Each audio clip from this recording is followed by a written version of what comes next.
Allahumma inna hadha Muhammad habibuka ya Allah. Nahnu nuhibbuka wa nuhibbuhu ya Allah.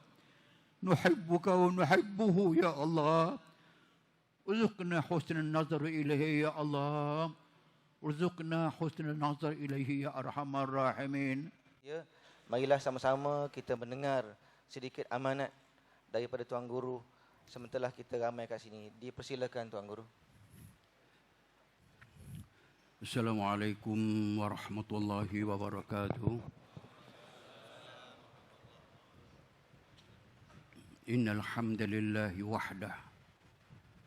Wassalatu wassalamu ala man la nabiyya ba'dah. Sayyidina Muhammad bin Abdullah wa ala alihi wa ashabihi wa man wala. Tuan Haji Abdul Rahman dan semua anggota kepimpinan Darul Syifa, saudara-saudari yang dikasihi sekalian.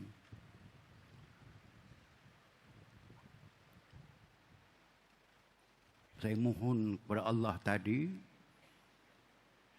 berilah kekuatan kepada saya nak memimpin majlis pada malam ini. Kalau tidak boleh semua pun cukup dekat sembahyang sahaja atau cukup dekat zikir sahaja. Tetapi rupanya Allah izinkan saya boleh bersama dengan anda sekalian daripada awal sampai habis tadi bai'ah sanad Fatihah, dan masih boleh. Dalaman saya rasa boleh lagi saya bertazkirah walaupun tidak nak lama sangat. Tapi syukur alhamdulillah, sudah 2 jam lebih saya tidak batuk. Di rumah tadi bila tidak ada apa di rumah saja beratus kali dia batuk. Tak mau berhenti. Mungkin ini kesan daripada apa yang pernah berlaku pada orang-orang biasa termasuk saya bila berkumpul ramai di Makkah dalam haji yang baru ini. Kesan daripada itu semua orang kena, dan saya pun kena juga waktu balik ke Malaysia. Alhamdulillah saya reda. Syukur alhamdulillah kita masih boleh bersama-sama dalam majlis yang namanya cukup besar, tazkirah. Saya nak mengajak saudara menghayati tazkirah pendek yang Nabi sebut kepada seorang sahabat sahaja, Abu Dzar Al-Ghifari. Abu Dzar seorang, Nabi seorang. Datang Abu Dzar jumpa dengan Nabi, tolonglah nasihatkan saya. Terus Nabi bagi nasihat ini, dan rupanya dia bukan untuk seorang, untuk seintiru alam. Mutiara nasihat ini amat berguna dan amat dalam makna dia. Nasihat pendek itu berbunyi, ya Aba Dzar, ihkamis safina fa innal bahra amiqu wastaksiriz zad fa innas safara tawilu khaffif zahrak fa innal aqabata kaudu wa ahlisil amal fa innan naqiba basiru. Sadaqa Rasulullah.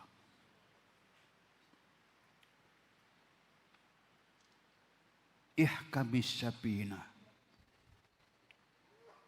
perkemaskan bahtera hidupmu. Nabi tasbihkan kita dalam menghadapi, mengharungi kehidupan yang sementara ini. Kita, diri kita itu diibaratkan seperti sebuah kapal. Dan kapal ini, kamu, saya, masjid. Rumah bukan macam rumah. Bangsai, bangsai kot. terlampau dhaif. Dikelilingnya rumah-rumah manusia yang cukup besar. Saya semayang, datang kesedihan dalam semayang itu. Rumah Allah mereka biar. Rumah mereka perbesarkan.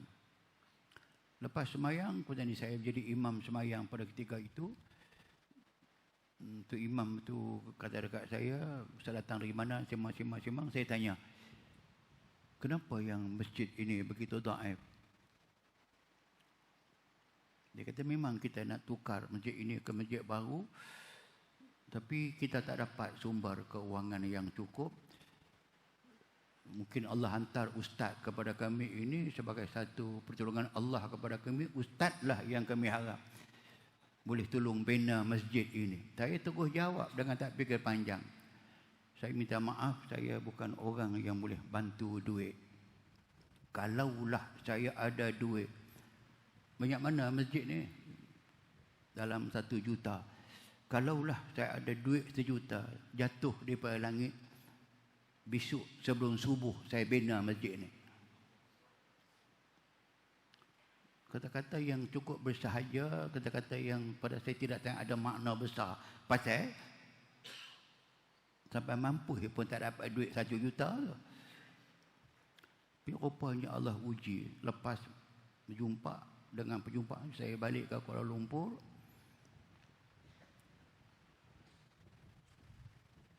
Hari yang sama saya sampai, hari sama dapat telefon seorang hamba Allah.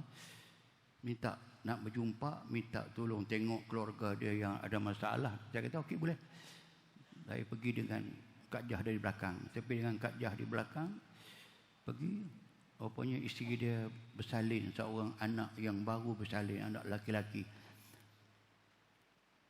Rupanya inilah cita-cita besar dia untuk mendapat anak laki-laki.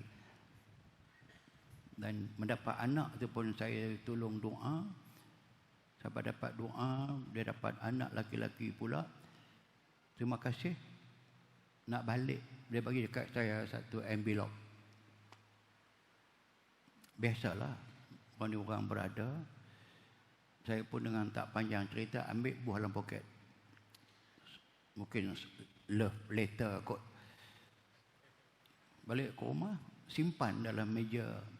Tak tengok dalam almari saya. Besok tak tengok. Sebab tidak ada yang mustahak kepada saya. Lusa tak tengok. Saya ingat 2 hari. 2 hari tak tengok. Kebetulan nak ambil satu dalam laci. Tarik, tengok ada envelope tadi. Aku tak tengok matang apa dalam ni. Buka. Buka-buka tengok. Ketika itu masih ada cash check. Cash check. Nama saya Harundin, terang-terang nilainya sebanyak 1 juta ringgit.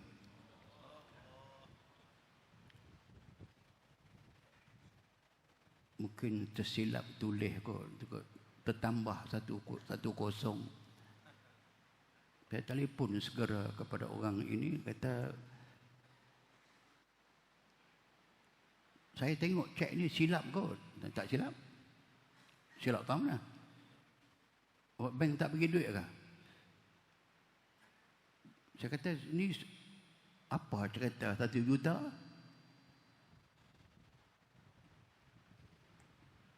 Ustaz tak nak, bagi orang yang nak.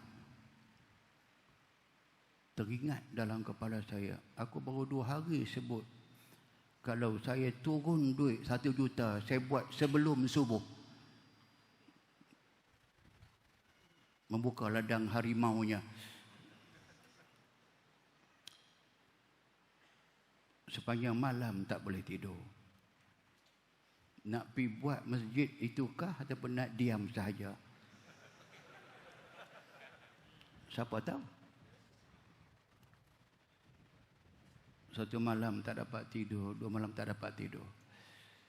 Allah uji, betulkah tidak kamu sebut kalau kamu ada duit 1 juta kamu nak buat masjid? Sekarang duit telah ada 1 juta. Itulah dunia punya tekanan. Waktu itu kebetulan Inilah yang saya nak cerita. Bila Allah nak bagi hidayah, tunjuk tu. Nak tenangkan hati, saya buka Quran. Buka Quran. Kenapa mata saya ternampak satu ayat? Saya hafal ayat tu. وَمَا أَنْفَقْتُمْ مِنْ شَيْءٍ فَهُوَ يُخْلِفُهُ وَهُوَ خَيْرُ الرَّازِقِينَ. Saya ulang balik.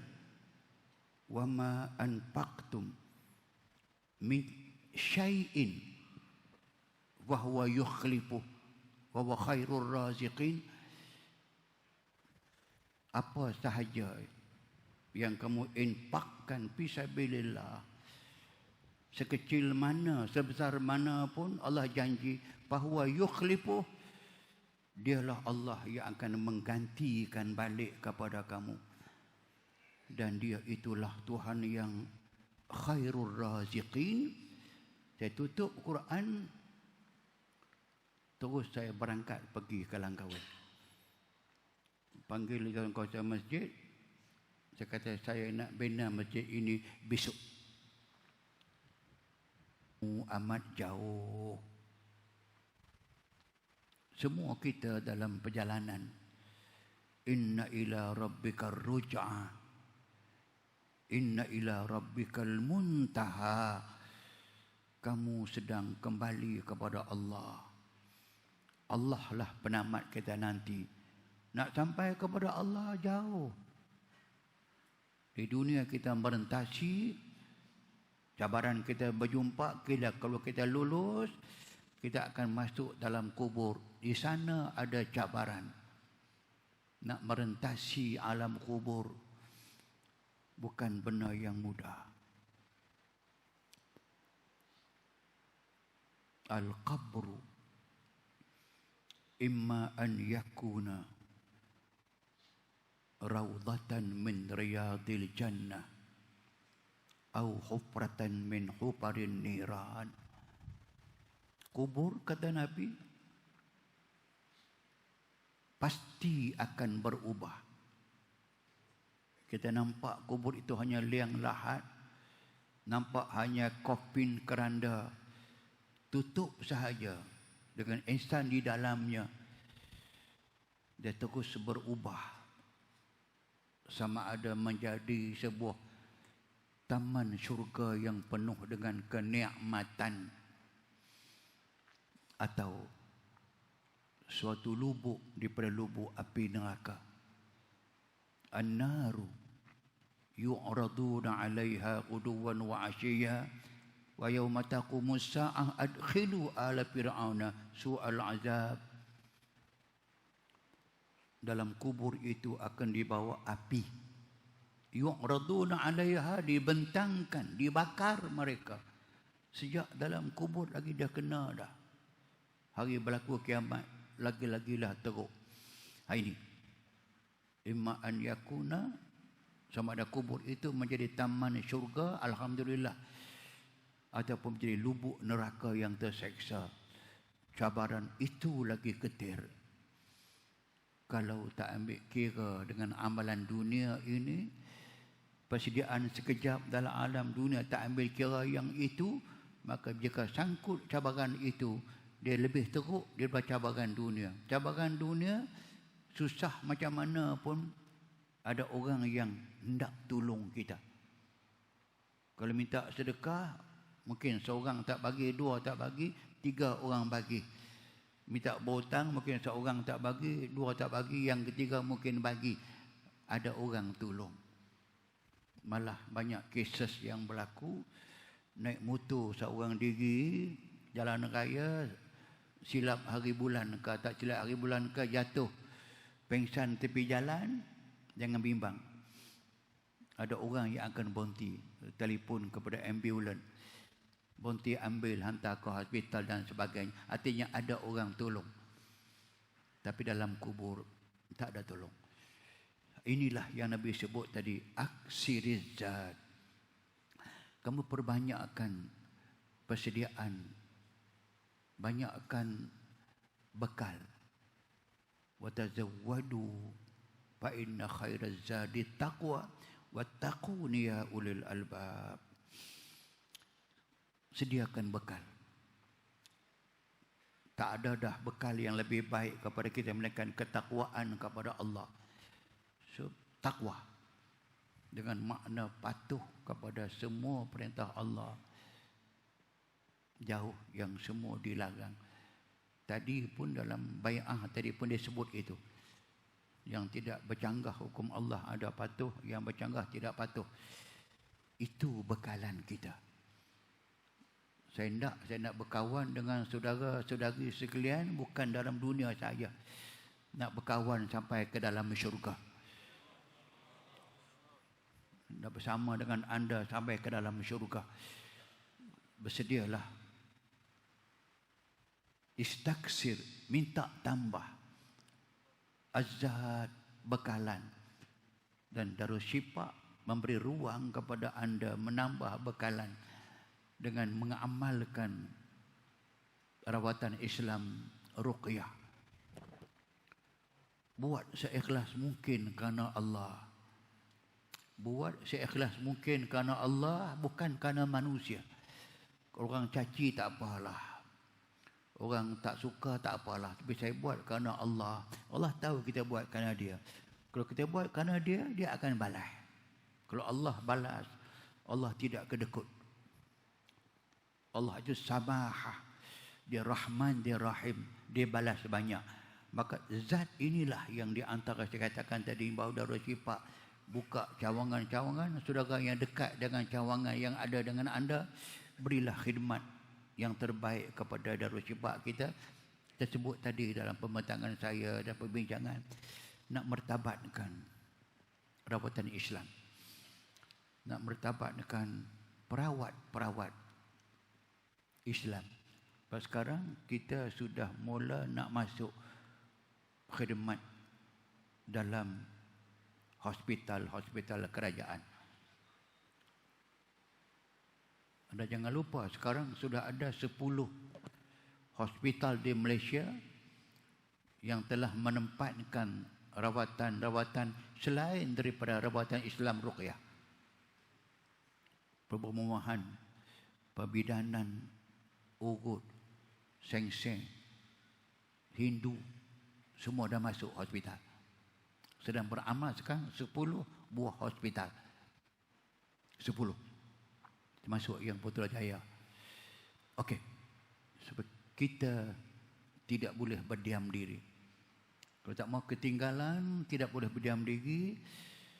Sedangkan kita tahu sangat, bukan orang Islam sahaja, yang tidak Islam pun, yang di hospital-hospital itu terpaksa curi daripada doktor, daripada nurses, lagi daripada hospital, mari merawat di Darushifa.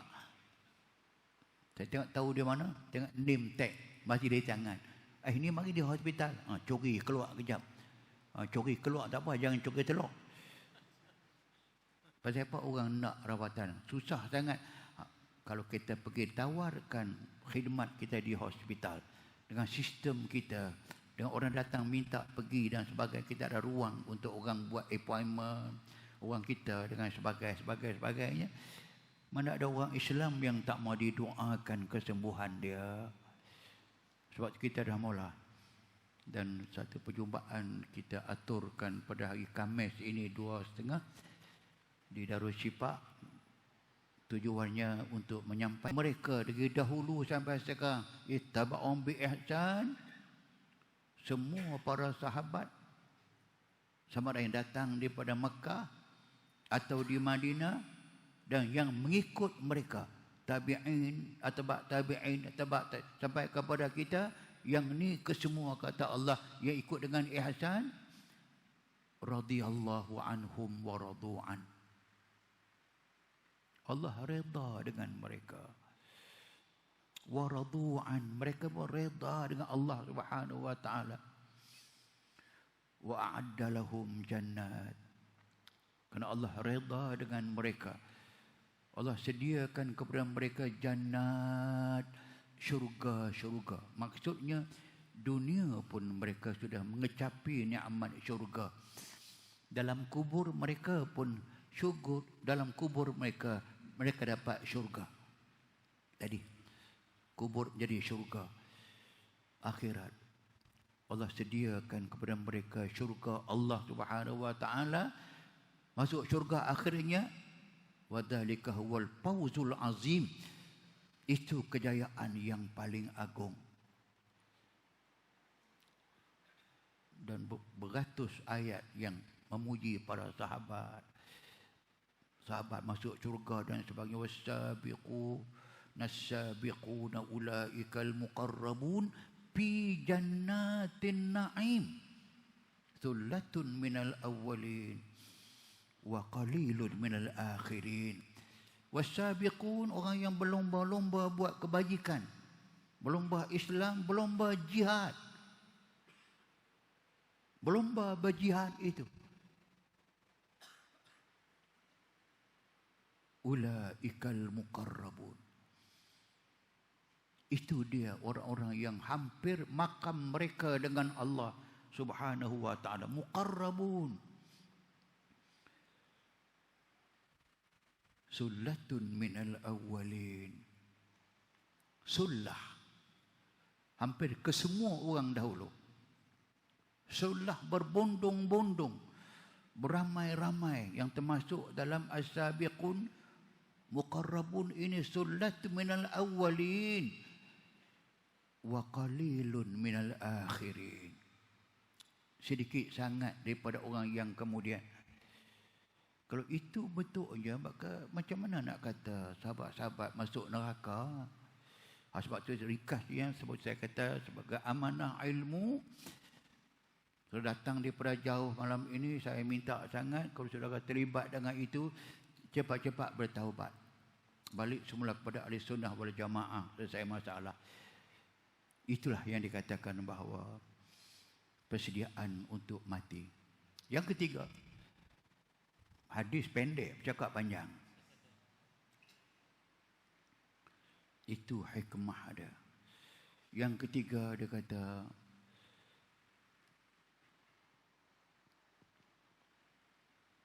jaga tanggungan kamu. Karena jalan yang kamu sedang lalu ini, kamu kena naik bukit yang amat curam. Haddi zahrak fa innal aqabata ka'uduh.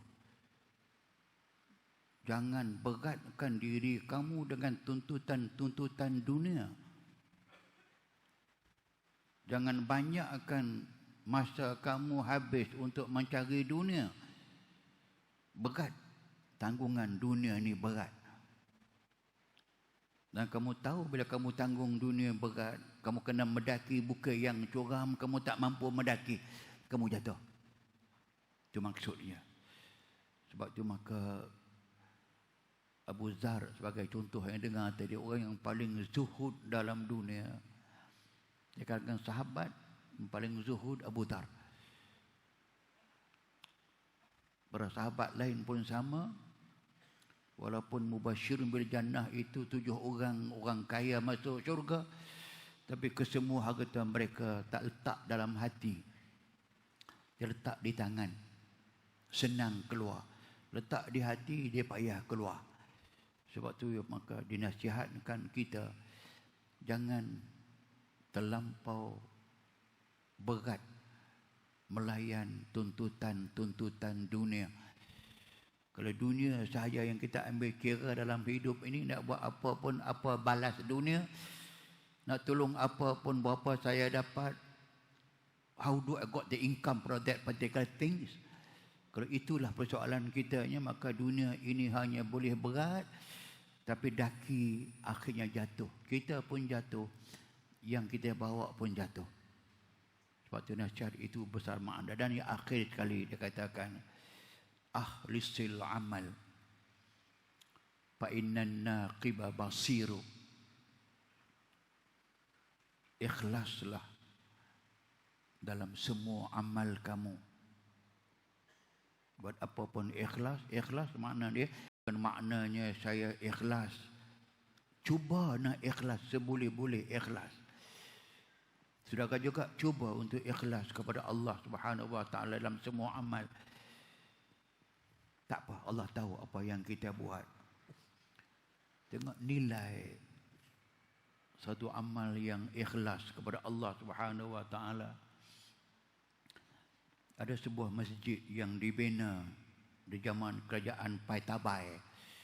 Dulu zaman siri pemerintahan Hulaku Khan, Jenghis Khan, zaman Tatar dan sebagainya. Saya teringat satu masjid yang disuruh bina oleh khalifah. Siap masjid dia bina, dia suruh bubuh. Taruhkan masjid itu nama dia, nama khalifah. Tulis nama di masjid besar-besar. Khalifah mengisytiharkan kita nak ambil sambutan besar-besaran, syukur masjid ini siap. Nak isytiharkan masjid nama dia. Siap ke semua persediaan. Dia mimpi pada malam itu dia berdiri di hadapan bangunan masjid yang begitu indah. Waktu itu banyak masjid yang indah dibuat itu. Nama dia terpampang. Dia amat bangga dengan nama itu. Tiba-tiba ada makhluk bersayap yang datang daripada atas, turun ke atas masjid itu, membawa cat, memotong nama dia.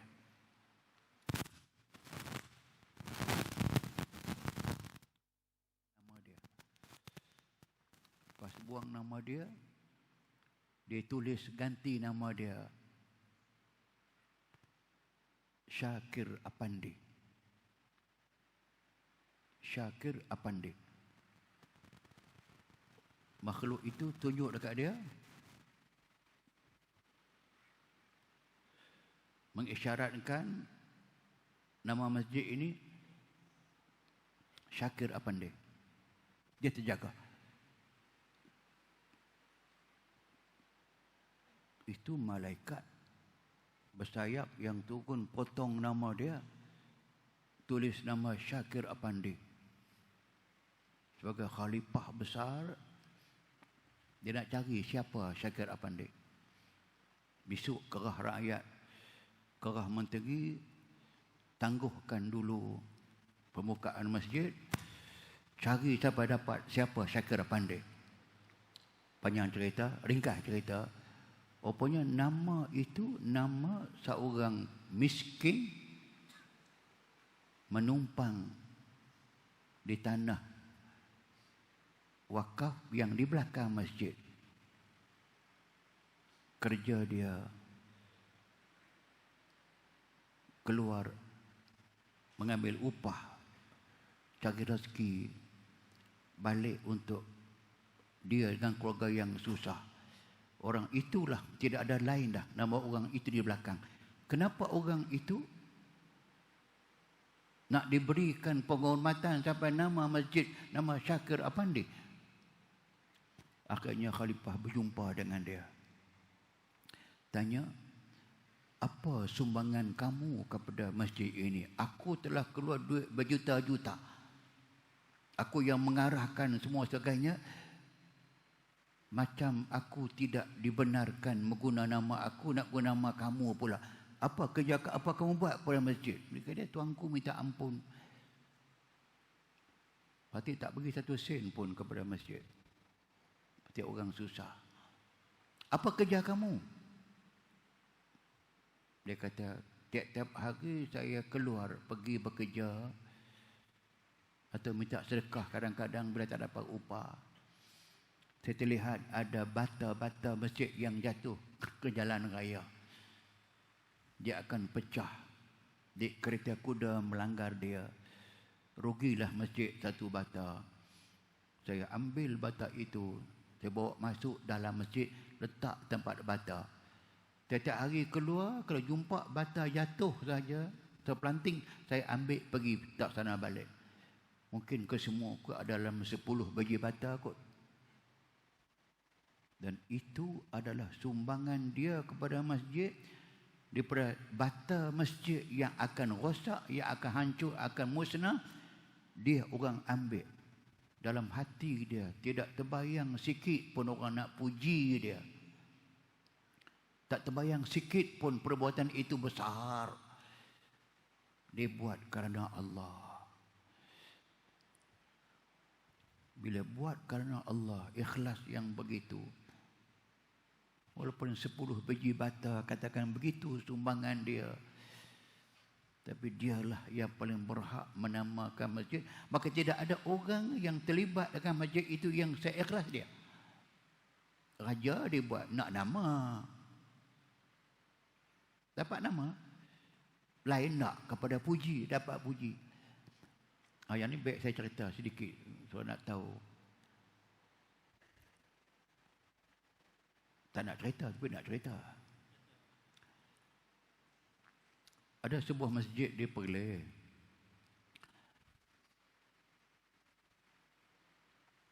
Dia kebetulan lah macam yang tadi tu Masjid Langkawi. Ini masjid di Perlis ini, dia orang minta tolong saya cari jalan dan sebagainya. Tak apa. Akhirnya selesailah masjid itu dibuat. Saya tidak ada sebarang jawatan masjid itu, walaupun saya hadir dalam kesemua mesyuarat. Siap masjid. Dan menarik perhatian raja. Raja pergi semayang ada 4 kali dah. Lepas tu raja kata kena rasmikan masjid ini. Saya nak hadir sini. Maka buatlah masjid, resmi masjid itu minggu sudah.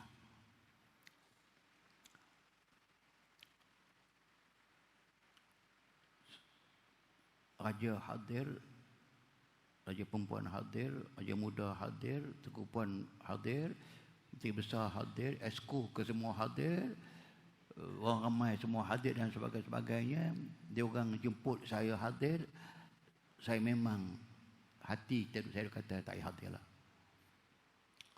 Memanglah kan sebab kita yang mengusahakan. Allah Ta'ala tolong saya. Nak pergi tak pergi? Pergi. Kita nak berkawan dengan anda sekalian yang saya kasihi sampai ke dalam syurga. Aqulu qawli hadza astaghfirullahalazim li wa lakum. Wassalamualaikum warahmatullahi wabarakatuh. Majlis merakamkan jutaan terima kasih kepada yang berbahagia Tuan Guru dengan tazkirah yang cukup bererti sebagai rumusan sepanjang kita sehari pada istimak kita pada kali ini.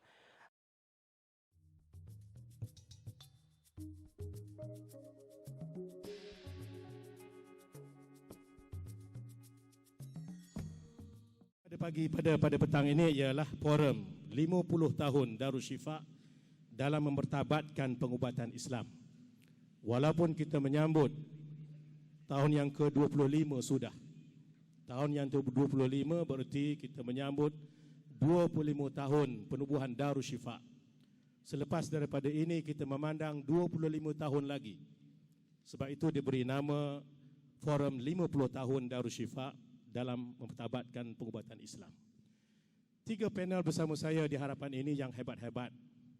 Dan saya pun tak hebat. Bila duduk dengan orang hebat nampak jadi hebat jugalah. Jadi sebelah kiri saya, iaitu semua orang kenal, pengerusi Darus Syifa Pusat, yang namanya diberi ialah Abdul Rahman bin Ahmad. Dilahirkan 25 hari bulan 4 tahun 1940. Dan ada seorang isteri yang bernama Basirah Maizan. Ada 4 orang anak dan cucu 11 orang. Walaupun kita telah mengenali Tuan Haji Abdul Rahman bin Ahmad ini sebagai pengerusi Darus Syifa yang sangat tegas, tapi kita ramai di kalangan kita tidak mengenali secara dekat siapa beliau ini. Pendidikan BA Honors Universiti Melaya, Diploma Pengajian Islam Universiti Kebangsaan Malaysia, Master in Public Policy and Administration USA. Pengalaman guru 10 tahun, pegawai takbir diplomat PTD 1971-1995 di Kementerian Pelajaran, pegawai daerah Tapah, pegawai daerah Seremban, setiausaha bahagian di Kementerian dan Wilayah, pengarah JPJ Wilayah Persekutuan. Hebat kan pengerusi kita? Itu Tuan Haji Abdul Rahman akan menjelaskan tentang sejarah penubuhan Darus Syifa insya-Allah. Panel yang kedua di tengah-tengah ini sekali ialah Datuk Abdul Rashid bin Mat Amin, berusia 63 tahun. Bersama kita dalam masa yang terdekat ni tadi, masa yang terdekat, dan mendapat pendidikan awal di Kota Baru, Kelantan, jadi pelajar di MCKK Perak, sarjana kehutanan Institut Pertanian Bogor, Indonesia, Master of Science di University Oxford, UK, Master in Business Administration, MBA, Marketing, UPM, dan ijazah Perubatan Islam dari Pusat Perubatan Islam Darul Shifa, Bandar Baru Bangi. Pengalaman bekerja menjadi bekerja dengan Jabatan Perhutanan Semenanjung Malaysia selama 30 tahun. Pernah bertugas di Terengganu, Kedah, Perak, Pahang, dan di Ibu Pejabat, jawatan terakhir sebagai Ketua Pengarah Perhutanan dan Bersara pada tahun 2005. Dan sekarang ini menjadi AJK Darul Shifa Pusat.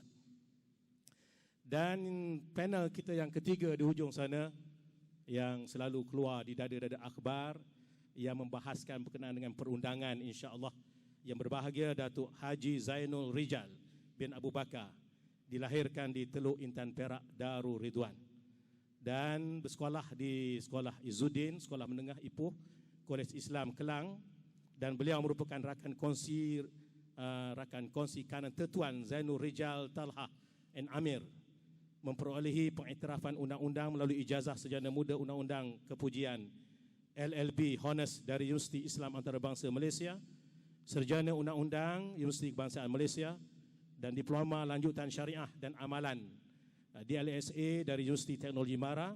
Dan Datuk Zainul Rijal turut diiktiraf sebagai seorang mediator setelah memperoleh sijil mediasi lanjutan dari Australia.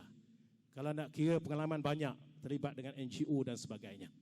Itulah panel yang ada di hadapan kita yang hebat-hebat, dan saya tanpa membuang masa, saya nak tujukan beberapa soalan kepada panel yang paling terdekat dengan saya, Tuan Haji Rahman bin Ahmad, berkaitan dengan sejarah penubuhan Darul Shifa sehinggalah sampai kepada yang ada sekarang ini.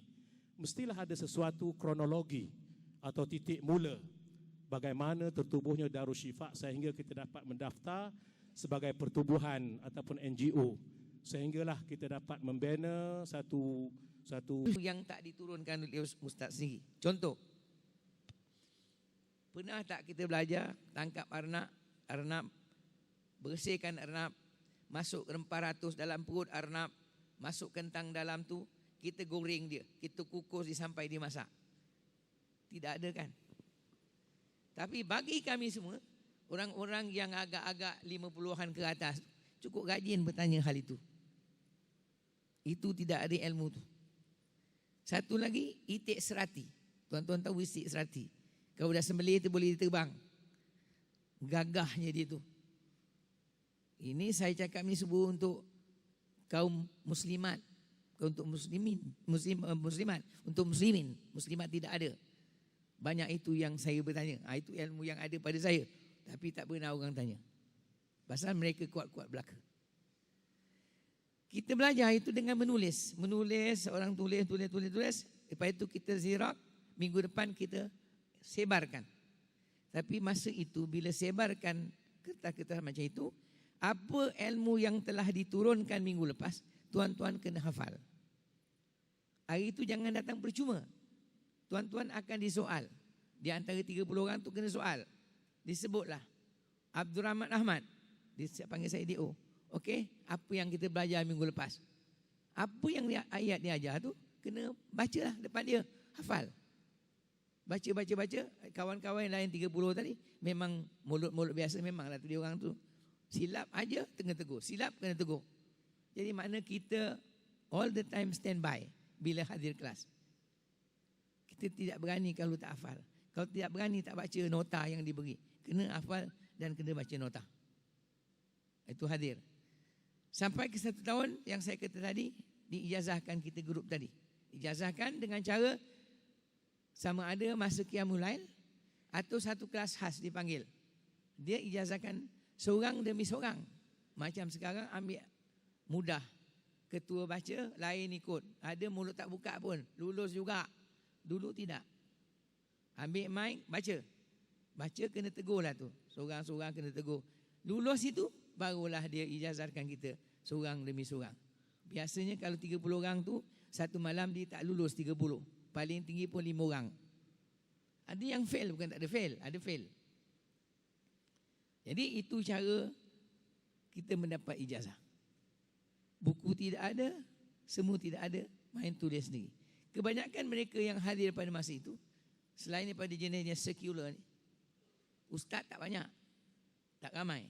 Kalau ada pun yang kanan-kanan, seperti misalnya kata yang terkenal, seperti Ustaz Ismail Kamus, Awang Jabbar, Datuk Syekh Osman Al-Hafsi, dia tu, semua ahli kita tu. Semua masing-masing tidak aktif. Jadi masing-masing bawa ilmu masing-masing dan Ustaz Ismail Kamus tubuhkan pula Darussalam. Untuk ubat-ubat pula, jadi kita dinasihatkan, dikenalkan tiap-tiap kali dia mengajar bawa alat, bawa pokok-pokok yang diajar. Katalah pokok sambau, umbuk sambau. Dia bawa umbuk sambau pada malam itu. Dia perkenalkan, ini rupa-rupa sambau. Sebab apa? Kelas tak ramai, 30 orang, mudah sangat. Sehingga kan kami dibawa sampai ke utara, ke Perlis, masuk hutan, tengok pokok-pokok yang ada. Macam kata, saya pun lupa dah, dia punya pokok-pokok yang dikenal. Dia kata ini tujuan untuk ini ubat ni untuk macam-macam ubat lah. Contohnya macam kita buat shampoo. Apa nama pokok tu? Dia kulit dia titik dalam air, dia jadi buih-buih, shampoo rambut. Dia ni macam semua kita diperkenalkan. Kita dengan Tuan Guru amat rapat. Pasal Tuan Guru kita tidak begitu banyak tugas pada masa itu. Kita boleh bergerak dengan dia secara bebas. Itu peringkat awal. Lepas itu pada peringkat awal tu belajar sampai agak dalam tahun 85-86 timbul pula idea. Timbul idea daripada, minta maaf cakap, Dr. Amran Kasimin. Dia kata baik kita tulis buku. Apa yang diajar oleh Tuan Guru, dia buat nota, buat buku. Buat buku, dikarang, tulis nama Ustaz Arundin dengan nama dia, diterbitkan buku. Ni buku merah ni. Sorry, minta maaf. Bukan buku ni. Buku yang ini. Buku ni, rupa ni, saya ingat saya nak masukkan dalam dalam library ataupun nak buat satu tempat sejarah buku-buku Darushifa. Ini dia cetak tahun 87. Ni. Rupa ini. Jadi untuk rujukan, kalau pelajar-pelajar sekarang boleh tengok buku ni. 87. Kulit nipis dengan kulit tebal. Ni sama. Ini di revise jadi buku merah ni. Bila terbit buku ni dijual di pasaran. Orang-orang bersendirian beli, walaupun kita tak jual apa, dia nak beli juga. Tapi sampai ke tangan Jakim buku ni. Wallahu alam siapalah manusia yang agak-agak gatal tangan, buka-buka, ada yang tak berkenan. Ada yang tak berkenan, ada syur untuk buku ni diharamkan. Tapi alhamdulillah, salah seorang kawan saya, PTD juga, kerja di Jabatan Jakim, dia beritahu, dia kata bersedialah buku ni nak diharamkan kerana apa, wallahu alam. Tapi malangnya masa kita belajar masa itu, orang yang nak mengharamkan buku ni atau pihak berkuasa nak mengharamkan buku ni, dia tidak pernah panggil Tuan Guru untuk berbincang apa sebab buku tu nak diharamkan. Tidak ada. Dapat berita saja. Disalurkan berita pada kami, okey nak diharamkan. Jadi mana kita bersedialah. Apa sebab nak diharamkan, kita bersedia untuk menghadapi benda-benda macam ini. Jualah buku, dapatlah duit dan sebagainya sebagai permulaan untuk mengumpulkan dana. Kita nak beli tanah untuk bangunan. Masih itu tahun 80-an tu. Jadi perkara ini telah dipisitkan oleh, di mana kita mesyuarat, oleh sebab bangunan tu dah ada, kita persatuan kita belum daftar lagi. Mesyuarat juga supaya kita daftarkan di bawah ROS, Registration of Society. Kita daftarkanlah persatuan kita ni di atas nama Persatuan Kebajikan dan Perubatan Islam yang dipersetujui oleh ramai. Itu nama asal di persatuan tersebut. Sejak itu kita beredar, kita bergerak. Ramainya ahli kita tadi, sampailah tahun 1180 lebih itu, dah masuk, bukan 30 orang lagi, tapi dah masuk ratusan orang, 100 lebih. Yang mana kita tidak boleh beredar daripada rumah-rumah kita terus konsentrate kita di rumah Ustaz Harun di Bangi. Tuan-tuan tahulah rumah di Ustaz Harun di Bangi itu pun tidak begitu besar, boleh muatkan 100 orang belajar. Dari mana tempat kasut pun kita bentang 3, di atas rumput pun kita bentang tengah, asal dapat hadir kuliah. Kita bagi juga, kita cuma nak elak supaya jangan terlampau ramai. Kita bagi 2. Mereka yang telah diijazahkan buat 1 hari. Yang belum ijazah buat hari lain. Jadi makna selang-seli. Orang ijazah pada hari ini, orang belum ijazah minggu depan. Tukar begitu. Tak boleh juga. Orang yang telah diijazah tadi suka hadir mengikuti kelas baru tadi kerana nak tumpang baca Yasin dan majlis zikir. Itu dia, dia. Diseronok kat situ. Jadi ustaz tak boleh tahan, tak boleh buat apa-apa. Ialah melempah-lempah walaupun tak duduk atas tikar berdiri kat luar tu pun dia sanggup dengar kuliah semacam itu. Sampai ke tahap kita terdirilah Darussyifa, itu bangunan Darussyifa. Terdirilah adalah bangun dia persatuan kita sah diluluskan oleh undang-undang, dan juga satu masalah yang timbul, kita tidak ada ubat. Walau bagaimanapun yang sebagaimana saya terangkan awal tadi, dikenalkan juga rumput, kita diajar cara membuat ubat sikit sebanyak daripada ustaz sendiri, dan kita gunakan ilmu itu untuk ubat sakit-sakit yang ringan dan sebagainya. Sekian buat masa ini dulu. Terima kasih. Terima kasih kepada Tuan Haji Rahman yang telah menjelaskan sedikit sebanyak berkenaan dengan kronologi bagaimana tertubuhnya Darussyifa. Orang yang bersama-sama menubuhkan sejak daripada awal atau sekarang ini. Kita menubuhkan cawangan Darussyifa sejak daripada tidak ada kepada terbenarnya bangunan Darussyifa lebih menyayangi daripada orang yang kadang-kadang dah terdiri sendiri. Jadi sebab itu maknanya kita semua ahli Darussyifa sepatut menyayangi Darussyifa ini sebagaimana orang-orang lama seperti Tuan Haji Rahman menyayangi Darussyifa. Kerana apa? Kerana beliau mengetahui ataupun beliau bersama sejak daripada tidak ada sehinggalah sebagai pendaftaran sebagai pertubuhan, sehinggalah kepada terbenarnya tersegam Darussyifa dan berkembang seluruh negara.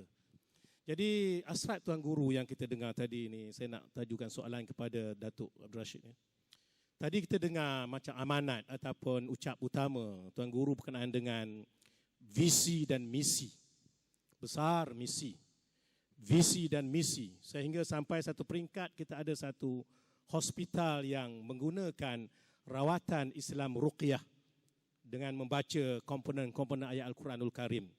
Mestilah satu visi dan misi ataupun satu vision yang sangat besar yang perlukan kepada komitmen ataupun kesepaduan semua ahli seluruh negara. Jadi kita tengok kalau umpamanya kita nak lihat tentang ini, apakah ni Datuk soalan dia, apakah persediaan dan kelengkapan diri yang perlu ada pada setiap ahli Darussyifa agar harapan Tuan Guru dapat dicapai dengan sebaik-baiknya. Ini saya minta kita dapat kongsi bersama Datuk. Silakan. Terima kasih majlis. Assalamualaikum warahmatullahi taala wabarakatuh. Ahli-ahli panel, tuan-tuan, puan-puan yang saya muliakan. Bercakap tentang visi dan misi ini adalah kita bercakap benda yang jauh sebenarnya. Ini daripada sedikit pengalaman saya dalam sewaktu bertugas dulu.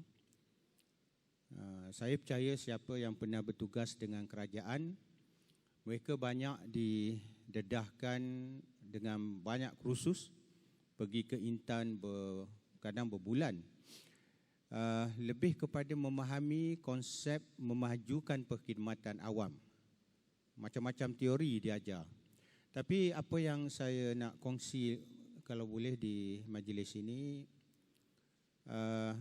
saya perhatikan bahawa Darussyifa perlu ada satu visi dan misi yang jelas. Kita bukan tak ada visi, tapi kita perlu memperkasakan lagi visi kita. Mungkin visi yang ada sekarang ni agak kurang kemas, tapi melihat kepada perkembangan semasa, urgensi kepada visi dan misi ini saya rasa bukan perkara yang boleh dianggap enteng. Pertama, kita bukan lagi enjoy, kita bukan lagi merayakan monopoli. Kita wujud tahun 77, hampir 35 tahun. Kalau 77 sampai sekarang hampir 35 lebih tahun. Pada waktu itu, kita memonopoli perubatan Islam.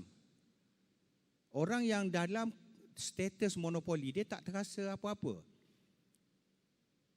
Tapi kalau kita sudah ada saingan, apabila kita bukan lagi hidup dalam dunia monopoli, tambah-tambah lagi sekarang, kalau kita lihat perkembangan akibat daripada role model yang Tuan Guru sebut beberapa kali dalam ucapan pagi tadi, kita memainkan peranan role model. Kita sebagai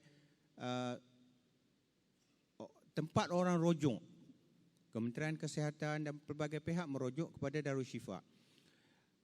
Akibat peranan role model yang dimainkan oleh Darul Shifa tersebut, maka banyak pihak ingin mencapai kemajuan seperti Darul Shifa. Ada yang tumbuh dalam bentuk persatuan, ada yang bentuk individu. Saya sempat berborak dengan pihak Gapima itu hari. Dalam senarai Gapima sekarang ni ada lebih 100 persatuan dan orang perawat individu yang ingin berdaftar dengan Gapima. Bermaknanya banyaknya. Apabila banyaknya persatuan ataupun individu yang terlibat dalam dunia perubatan Islam, jadi kita bukan sendiri dah. Dulu kita boleh kata kita enjoy the monopoly dan juga enjoy kemasyhuran kita, apa itu, bersendiri. Sekarang ni kita, persekitaran kita dah berubah. Itu dari sudut pengamal-pengamal perubatan Islam. Di samping itu kita juga ada faktor-faktor persekitaran lain. Contohnya kita ada Gapima. Kalau ada Gapima, maknanya banyaknya persatuan-persatuan ataupun mereka-mereka yang praktik perubatan Islam yang duduk dalam Gapima. Kita ada undang-undang yang baru diperkenalkan walaupun dah diwarta. Yang kita nak sampaikan harap-harap nanti, setelah kita ada bengkel lanjutan, seluruh ahli Darul Shifa, di mana saja dia berada, di pelosok mana, kalau orang tanya Darul Shifa, jawapannya sama.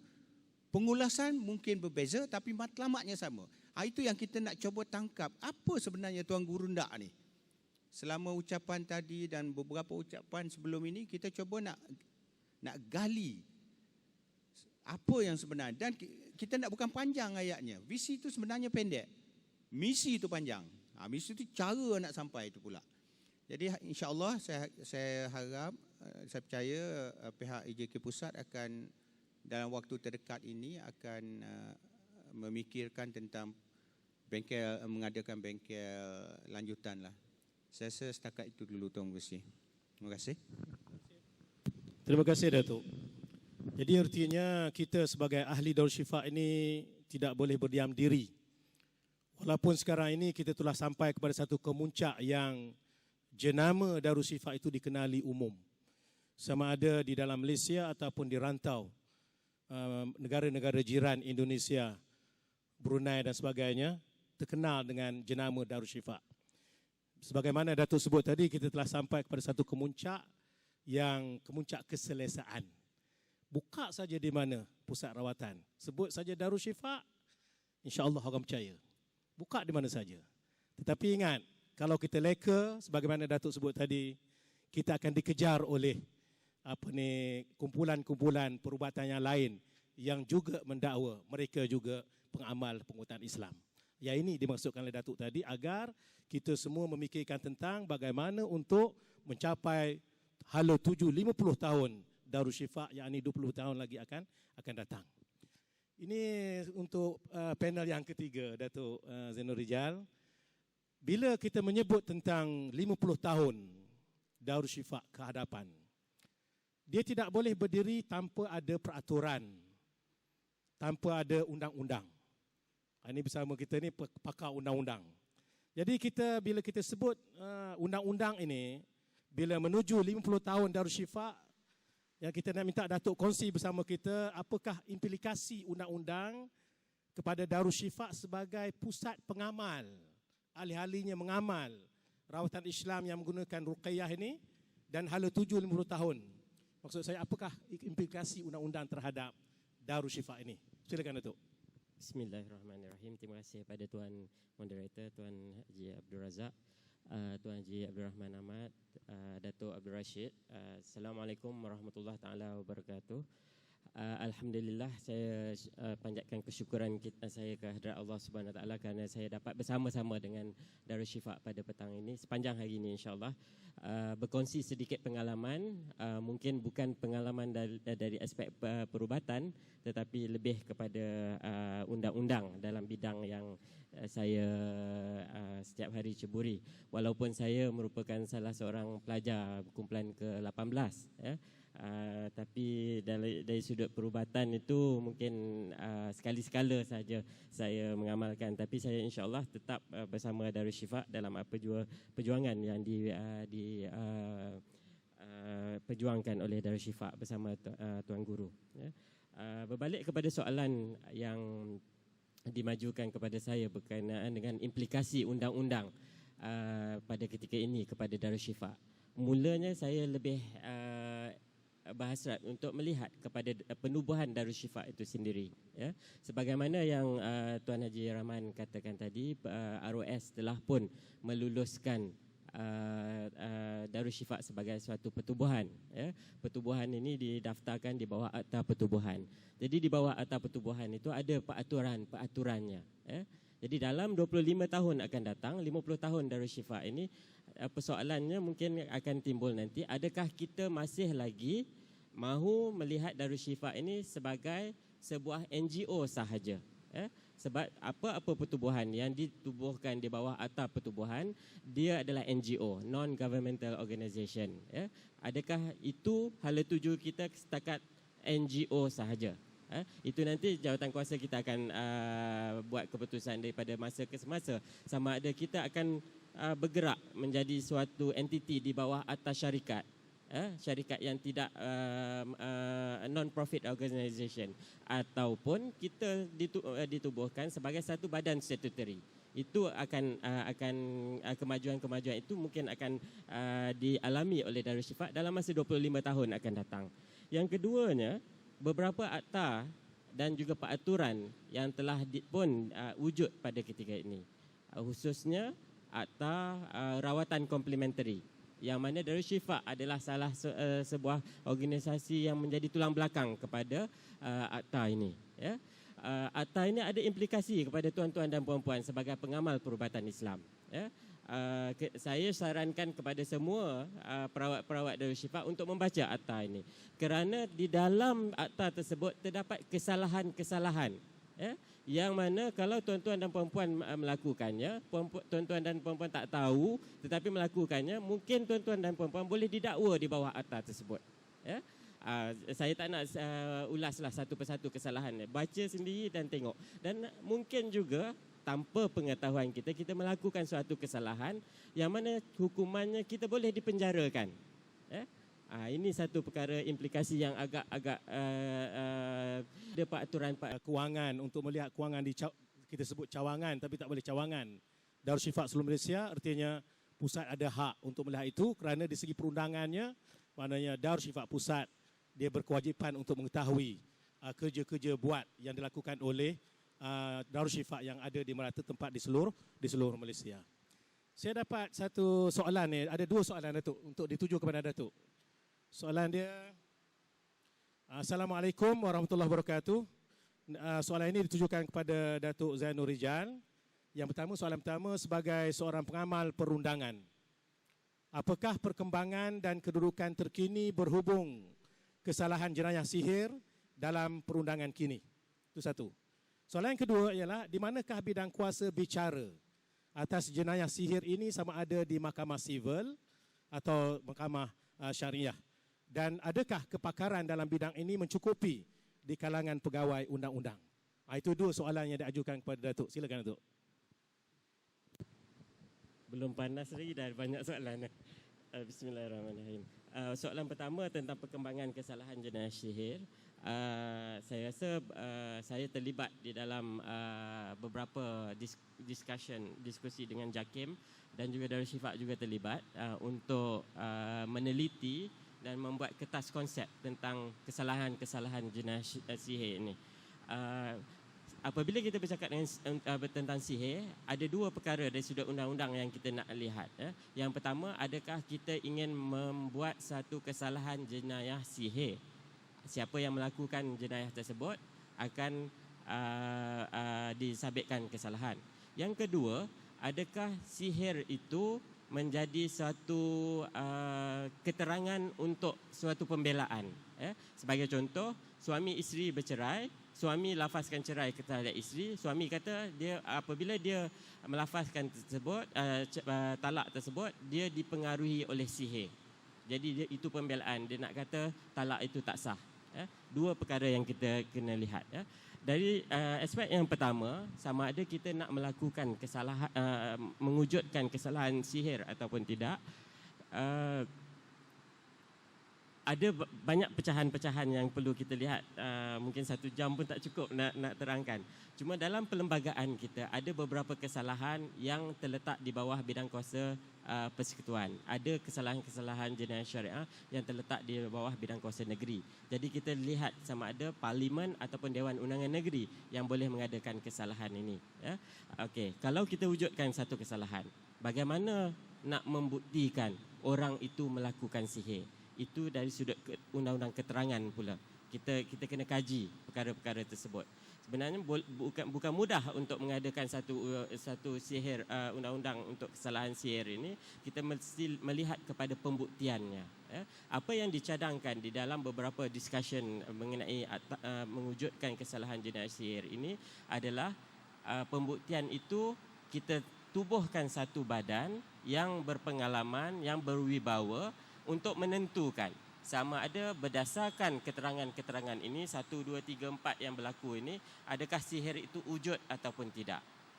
Dan suatu laporan diberikan kepada hakim yang mengatakan, mengesahkan bahawa ia berlaku sihir berdasarkan kronologi ini barang-barang dan sebagainya, dan itu mungkin akan disabitkan terhadap kesalahan itu. Tetapi siapa yang melakukannya? Siapa mangsanya? Dan betul tak orang yang melakukan sihir itu nak hantar kepada A? Sebenarnya dia kata dia nak hantar kepada B. Itu satu persoalan yang masih lagi diperhalusi oleh JAKIM dan juga atas bantuan juga Darul Shifa untuk mewujudkan suatu akta mengenai kesalahan sihir ini. Ada beberapa negara sebenarnya telah pun mewujudkan kesalahan-kesalahan sihir ini. Seperti China, di Australia juga ada kesalahan melakukan jenayah sihir ini, tetapi telah dimansuhkan pada tahun 2008. Di negara-negara Afrika juga banyak kesalahan-kesalahan ini yang diwujudkan tentang kesalahan sihir. Jadi perkembangannya, saya katakan kita masih lagi di peringkat memajukan kertas kerja, kertas konsep kesalahan ini, dan bidang kuasanya ada dua perkara juga yang kita lihat. Kalau kita mahu memartabatkan mahkamah syariah, memanglah kita katakan ia adalah suatu kesalahan di bawah jenayah syariah. Tetapi sihir ini bukan sahaja dilakukan oleh oleh orang Islam, tetapi juga oleh orang bukan Islam. Jadi kalau kita hadkan sahaja kesalahan sihir ini kepada orang Islam, maka ia akan terjumlah kepada bidang kuasa mahkamah syariah. Tetapi alternatifnya, kita katakan kesalahan sihir kita boleh letakkan di bawah undang-undang sivil, yang mana orang Islam, orang bukan Islam juga boleh disabitkan melakukan kesalahan sihir kerana ia mencederakan dan sebagainya. Tetapi bagi orang Islam, kalau bomoh-bomoh yang melakukan sihir itu, dia boleh disabitkan, boleh didakwa dan disabitkan atas kesalahan yang menjejaskan akidah, kerana sihir ini akan menjejaskan akidah. Jadi dua kesalahan boleh diwujudkan, satu khusus untuk sihir ini, yang kedua ialah kesalahan melanggar ataupun membuat sesuatu perkara, tindakan yang menjejaskan akidah. Wallahualam. Saya ingat jelas jawapan yang dijawab oleh Datuk tadi berkenaan dengan undang-undang sihir. Sila mesejkan soalan-soalan anda daripada lembaga penapis soalan-soalan. Saya dapat soalan-soalan ada yang tak kena, tak sesuai dengan tajuk.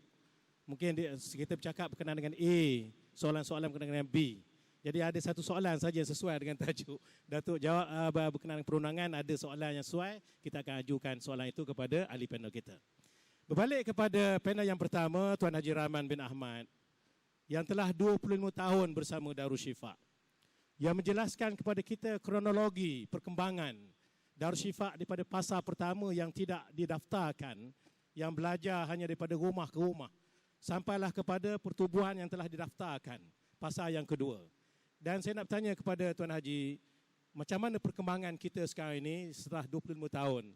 Dan untuk perkembangan 25 tahun ini, dan kita nak menuju kepada 50 tahun Darusshifa di segi sejarahnya. Silakan Tuan Haji.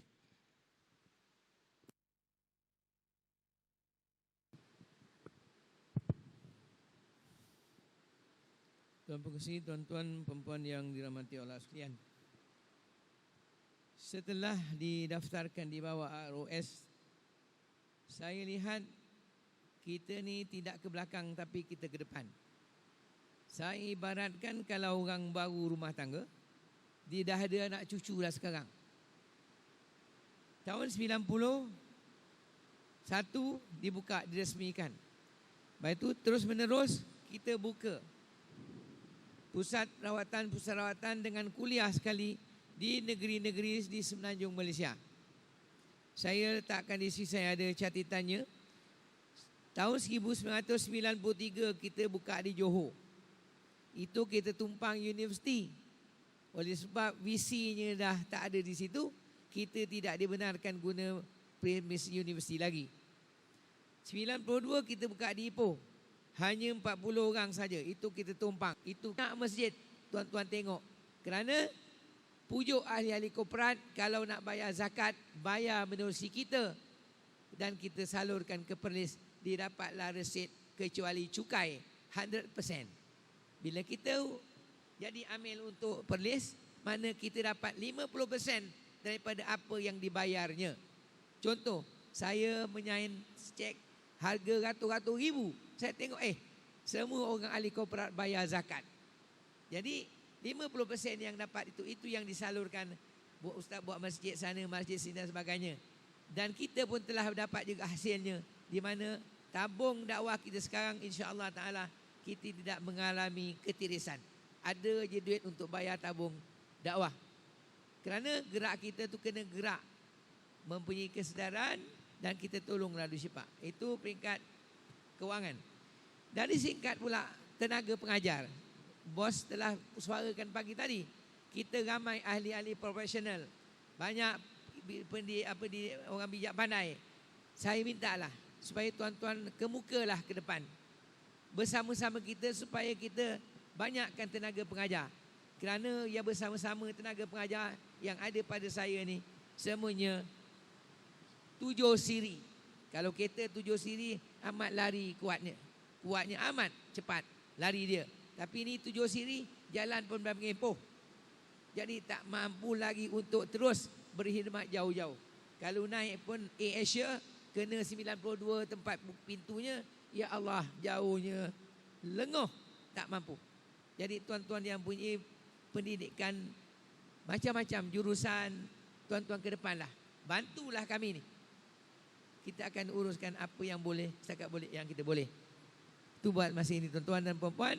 Jadi insya-Allah kalau apa pertanyaan insya-Allah saya akan jawab insya-Allah. Dari segi kekuatan, sebagaimana yang disebut oleh Datuk Rashid tadi, kita telah ada kekuatan. Tanah wakaf yang berharga 15 juta, bukan satu jumlah yang sedikit. Siapa yang nak membangunkan? Semua kita membangunkan nilai Darusshifa yang diwakafkan oleh orang yang bermurah hati bernilai 15 juta. Sebelum saya nak pergi kepada Datuk Rashid, ada satu soalan yang saya terima daripada saluran lain. Dia banyak saluran. Ada saluran lain. Saya ingat ni berkenaan dengan ini, Datuk Zainul Rijal pun boleh jawab. Saya ingat pengurusi Tuan Haji Abdul Rahman boleh jawab. Assalamualaikum. Dalam pengamatan saya, kita belum memiliki undang-undang kecil, aturan-aturan yang lengkap yang boleh dijadikan panduan oleh setiap ahli di semua peringkat. Khususnya bila berlaku pertikaian. Contoh, tanggungjawab pusat dan cawangan, tanggungjawab pusat dan cawangan negeri, aturan mesyuarat, cara pemilihan dan lain-lain. Betul ke kita belum ada lagi undang-undang kecil ke atau peraturan macam mana? Saya ingat Tuan Haji ke mana? Tuan Haji jawab.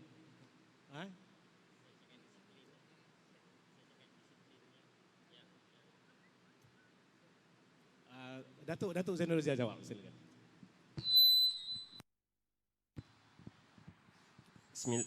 Bismillahirrahmanirrahim. Saya akan jawab tentang disiplin, tata cara. Kebetulan saya adalah yang dilantik sebagai pengerusi untuk Tribunal Siasatan Disiplin Perawat-perawat. Ketua Polis saya Ustaz Syarudin, dia yang bawa pada saya yang buat dengan beberapa jawatankuasa untuk membuat assure kepada Darul Shifa sama ada tindakan diambil ataupun tidak. Kita secara umumnya kita ada etika perawat, yang mana etika ahli-ahli pun ada. Mungkin dari sudut penyampaiannya mungkin ada ahli-ahli ataupun perawat-perawat yang belum berkesempatan untuk membaca etika-etika tersebut, ada. Kemudian saya juga telah diarahkan untuk mendraftkan undang-undang ataupun peraturan-peraturan mengenai disiplin perawat-perawat dengan lebih lengkap lagi. InsyaAllah dalam masa terdekat ini saya akan kemukakan kepada ahli jawatankuasa tentang peraturan-peraturan tata tertib ini. Ia akan lebih lengkap, yang mana saya juga sebenarnya salah seorang jawatankuasa yang menggubal undang-undang peraturan-peraturan etika untuk peguam syar'i. Jadi saya ambil banyak daripada situ untuk kita adopt kepada perawat-perawat Darul Shifa ini. InsyaAllah dalam masa terdekat ini kita akan lihat kembali peraturan dan juga kaedah bagaimana siasatan itu boleh dilakukan sekiranya ada aduan, sama ada prima facie kes ataupun tidak, bagaimana tindakan boleh diambil, sama ada memanggil orang yang diadu dan sebagainya. Semuanya bukan bertujuan untuk menakut-nakutkan tuan-tuan dan puan-puan, tetapi untuk meningkatkan tanda aras Darul Shifa ini, untuk meningkatkan servis perkhidmatan kita kepada orang yang datang meminta perkhidmatan kita di Darul Shifa. Saya rasa setakat itu saja saya boleh komen yang mengenai peraturan-peraturan antara pusat dan juga pusat-pusat rawatan itu lebih baik pengerusi yang maklumkan. Pusat. Kita Dan visi bahagian dakwah ini dan sejauh mana signifikannya ia dengan Darul Shifa. Jazakallah. Ustaz Fitri Abdullah ni memang kita gaji, kita bagi allowance RM4,000 bagi dia dan isteri dia menjalankan dakwah. Dia bukan saja attach kepada kita, tapi dia attach juga dengan apa nama badan Islam orang ni? Apa? Yang Islam orang ni? Perkim. Attach dengan Perkim. Dengan Jabatan Agama Islam Selangor. Dengan Jabatan Agama Islam Negeri Sembilan. Kerja dia hanya ialah untuk mengislamkan orang-orang yang bukan Islam. Mengadakan kelas-kelas tertentu bagi mereka yang telah diislamkan. Dan juga bersama-sama attach dengan PDS, Pusat Dakwah Serantau. Di mana kita ada buat masa ini 19. Ada tadi tuan-tuan kalau lihat ada bahkan baju kuning kalau tak silap dalam. Dalam ni pun ada. Coba di Pusat Dakwah Serantau. Tu anak-anak kita tu daripada Sabah Sarawak, daripada semua kaum. Daripada Iban, daripada Kadazan dan sebagainya datang di PDS untuk kita jadikan dia pendakwah. Dan kita telah berjaya pun mengantar mereka balik yang tahun lepas menjadi pendakwah. Alhamdulillah. Itu semua ikutan daripada dakwah tadi. Itu yang saya kata tadi, apa yang kita dapat, kewangan yang kita dapat tu selain daripada kita salurkan pada PDS, disalurkan juga pada Ustaz Fitri untuk mengislamkan orang seterusnya. Terima kasih. Terima kasih Tuan Haji. Ini Datuk. Kita bercerita tentang hala tuju yang ataupun masa depan Darul Shifa. adalah suatu perkara yang merangkumi dimensi ruang dan waktu yang agak jauh. Dan kita pun menyebut 50 tahun. Artinya sekarang 25 tahun, 50 tahun nanti ada 25 tahun lagi yang agak jauh ruang lingkupnya. Bolehkah Datuk kita kongsi atau beri sedikit penjelasan tentang perkara yang diutarakan ini? Bismillahirrahmanirrahim.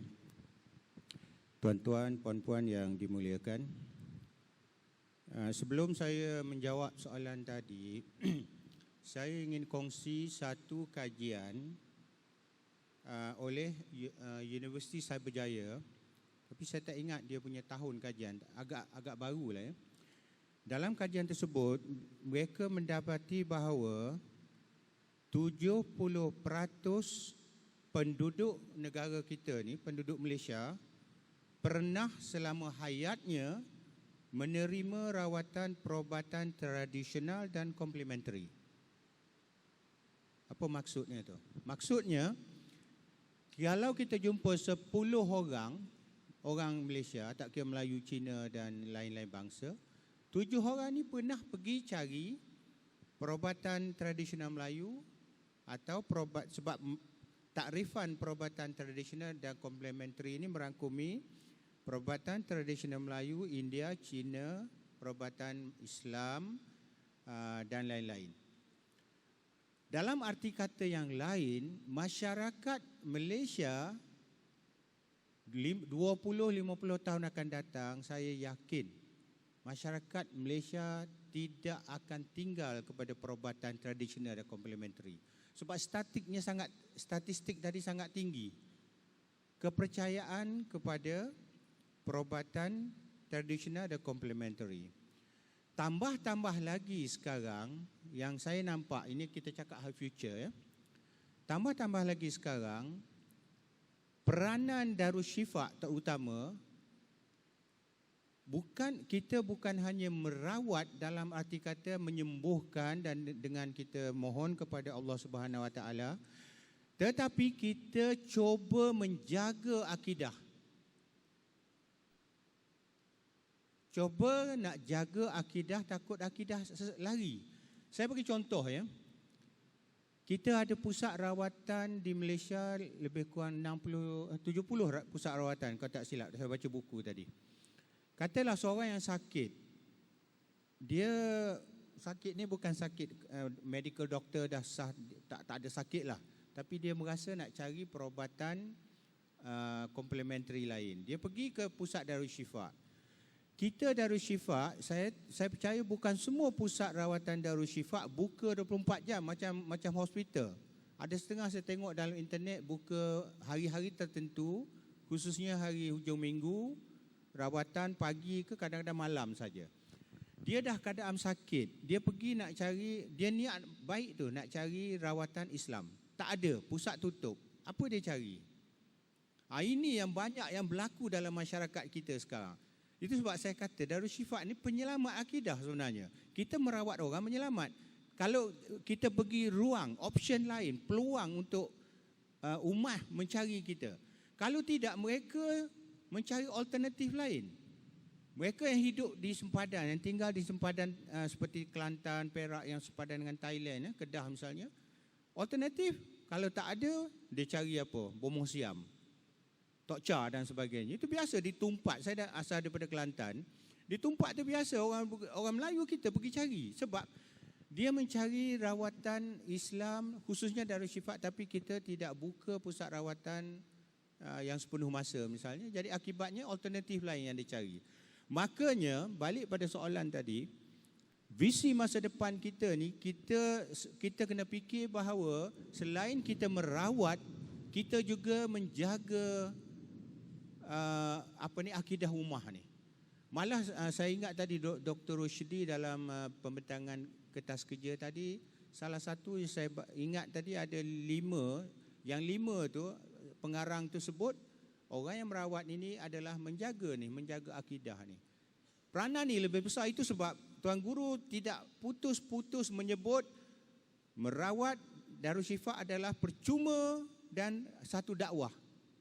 Ayat dia cukup filosofi tu. Percuma dan dakwah. Kalau kita fikir percuma dan dakwah. Sebab kita berbeza dengan pusat-pusat rawatan yang lain. Itulah saya yakin Tuan Guru punya vision jangka panjang, dia tidak akan merubah konsep rawatan percuma tadi. Sebab inilah strength Darul Shifa berbanding kalau tak ada orang lain buat. Kita di Malaysia ni, khususnya Darul Shifa, memainkan peranan untuk menghidupkan kembali zaman kegemilangan perubatan Islam. Saya nampak kalau ditanya saya visi masa depan apa, visi masa depan sangat besar saya nampak. Visi Tuan Guru adalah melihat sesuatu yang global sifatnya. Tuan Guru tak bercakap tentang Bangi, tak bercakap tentang sesuatu daerah. Dia cakap global. Dia mahu tengok satu masa depan yang sangat cemerlang dalam perubatan Islam. Maka itu komitmen kita, saya rasa lah, komitmen ahli-ahli lagi mencabar berbanding dulu. Sebab dulu kita tak ada cabaran, tak ada musuh. Sekarang ni musuh dalam inverted comma. Ya, musuh kita ni banyak. Saya dengar daripada pelbagai perbincangan tadi, kita ada musuh dalaman, jangan lupa. Selain dari musuh luaran, kita ada juga musuh dalaman. Jadi angle yang kita kena handle ni bukan angle mudah. Bukan zon selesa yang mudah. Kita menghadapi satu saat yang agak kompleks, tapi kalau diurus secara baik, insya-Allah kita boleh mencapai harapan Tuan Guru tadi. Satu aspek yang saya perlu sentuh di sini, yang saya daripada peringkat awal tadi saya sentuh bahawa kita duduk dalam zon kejayaan yang cukup lama, 25 tahun. Kita dah terasa cabaran-cabaran persekitaran yang banyak. Kita duduk di atas bukit kejayaan. Kita dah ada rasa tekanan-tekanan dan sebagainya. Dan kita perlu buat perubahan. Tetapi kena ingat, dalam zaman sekarang, kita tidak mungkin meraihkan kejayaan satu lingkaran kejayaan yang kedua itu 25 tahun lagi. Tak mungkin. Sejarah telah membuktikan, kita ambil contoh. Handphone Nokia mula-mula dia keluar dulu,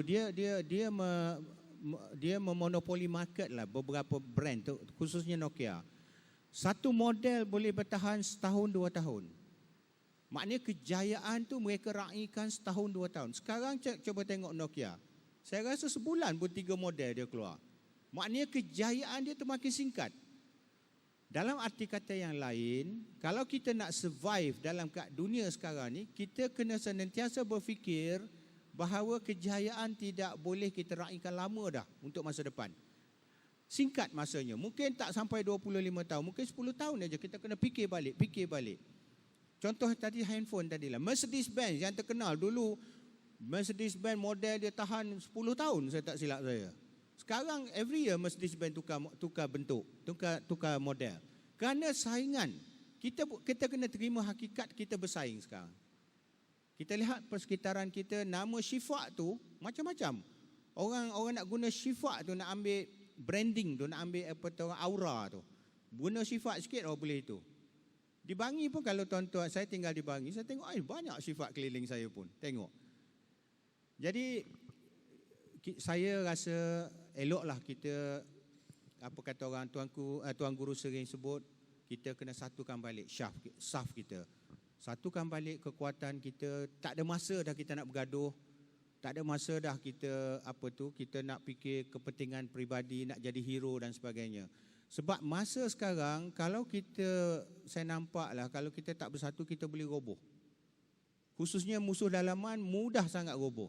Jadi kita harus bersatu, buat sesuatu. 7,000 ahli yang jadi perawat hanya 600-700 orang. 10%. Kita latih 10 orang, 1/7. Kita latih 7 orang, 1 orang aja yang jadi perawat. 6 orang tak mau jadi perawat. Kalau di bidang kedokteran, cuba kita latih 7 orang, kalau tak mau jadi doktor. Kerajaan kejar kita, saman kita pergi mahkamah. Tapi kerana kita tak ada ikatan agreement dengan Darul Shifa, kalau ada semua tu haruslah. Kerana tak ada tu kita relax. Tapi sebenarnya tuntutan ahli-ahli Darul Shifa pada pandangan saya lah, dah kita belajar dan kita lihat dari sudut lain, sudut yang lebih besar lah. Tuan Guru sepagi cakap tadi, sudut pahala, sudut dakwah. Kalau kita nampak itu, insya-Allah kita ramai ahli-ahli akan aktif kembali. Saya harap dalam bengkel baru-baru ni perkara ini pun disedari oleh peserta bengkel dan usaha sedang digerakkan untuk mengaktifkan kembali ahli-ahli yang telah dididik tapi tidak aktif sebagai perawat. Saya rasa itulah ulasan saya. Terima kasih. Terima kasih Datuk. Masa kita ada 10 minit saja lagi. Banyak soalan-soalan yang masuk melalui saluran 1, saluran 2 dan saluran 3 banyak. Dan ada soalan yang hampir sama yang telah dijawab oleh Datuk tadi. Dan saya nak pergi kepada panel yang ketiga ya untuk kepusingan kedua ini. Kalau dapat bercakap berkenaan dengan kesan daripada etika perawat ini di segi perundangan dia. Bagaimana jika perawat ini menyalahi etika-etika, apakah kesan daripada segi perundangan? Silakan Datuk. Bismillahirrahmanirrahim. Dari sudut kesan, kalau kita lihat kepada akta rawatan komplementari itu, sebagaimana yang saya katakan tadi, kita mungkin boleh didakwa dan sebagainya kalau melanggar akta tersebut. Tetapi untuk perawat-perawat Darul Shifa, sebagaimana yang saya katakan sebentar tadi juga, kita sedang mendraftkan balik etika-etika yang sesuai untuk Darul Shifa, perawat-perawat Darul Shifa, dan tindakan-tindakan boleh diambil terhadap perawat-perawat dengan lebih sistematik, dengan lebih adil dan juga dengan lebih menjurus kepada untuk menyelesaikan masalah itu. Kerana apa, tujuan utama kita untuk mendraftkan kaedah-kaedah ini bukan untuk punish, bukan untuk memberi hukuman kepada perawat-perawat yang telah dilatih dan sebagainya ini. Tetapi tujuan kita adalah untuk menjaga nama baik Darul Shifa. Ya, melihat kepada Darul Shifa ini sebagai entiti yang begitu dihormati di masyarakat. Kerana kalau satu orang buat kesilapan, kita tak dapat contain kesilapan itu, seluruh Darul Shifa akan terpalit kesalahan itu, apatah lagi air muka Tuan Guru kita sendiri yang akan terjejas. Ya. Saya beberapa kali perbincangan dengan Tuan Guru juga, saya begitu risau apabila Tuan Guru membangkitkan isu etika perawat-perawat. Dan saya melihat apabila Tuan Guru bercakap tentang etika ini, raut muka, raut wajah Tuan Guru itu memang berbeza. Nampak sangat begitu concernnya Tuan Guru terhadap level ataupun standard etika perawat-perawat kita. Jadi saya mintalah tuan-tuan dan puan-puan, janganlah satu ketika nanti saya terpaksa untuk mengadili, menyiasat etika-etika yang tindakan-tindakan dan juga perbuatan-perbuatan yang tuan-tuan dan puan-puan lakukan itu. Ia bukan saja saya yang susah hati untuk ambil tindakan, tetapi Tuan Guru lebih-lebih lagi. Kita jagalah air muka dan juga kita jagalah Tuan Guru kita yang kita sayangi. Wallahualam. Terima kasih. Sampailah kepada penamatnya, kepada 3 ahli panel. Kita mengucapkan ribuan terima kasih kepada para peserta yang dirahmati Allah sekalian. Kita juga mengucapkan terima kasih. Maaf banyak-banyak kerana banyak soalan yang tidak mampu kita kemukakan kepada ahli panel kerana masa sangat kita terasa laju. Lebih-lebih lagi ada hujan. Turun rasa sejuk sikit, laju sikit masa tu. Namun demikian, saya mengucapkan semua terima kasih kepada semua ahli panel, Tuan Haji Abdul Rahman dan juga kepada Datuk Abdul Rashid dan juga kepada Datuk Zainul Rijal. Mudah-mudahan apa yang disampaikan pada petang ini dapat memberi manfaat kepada kita insya-Allah. Saya dengan rasa syukur dan syukur kepada Allah SWT, saya serahkan balik majlis ini kepada juru acara majlis. Dipersilakan. Dengan penuh ta'zimnya mempersilakan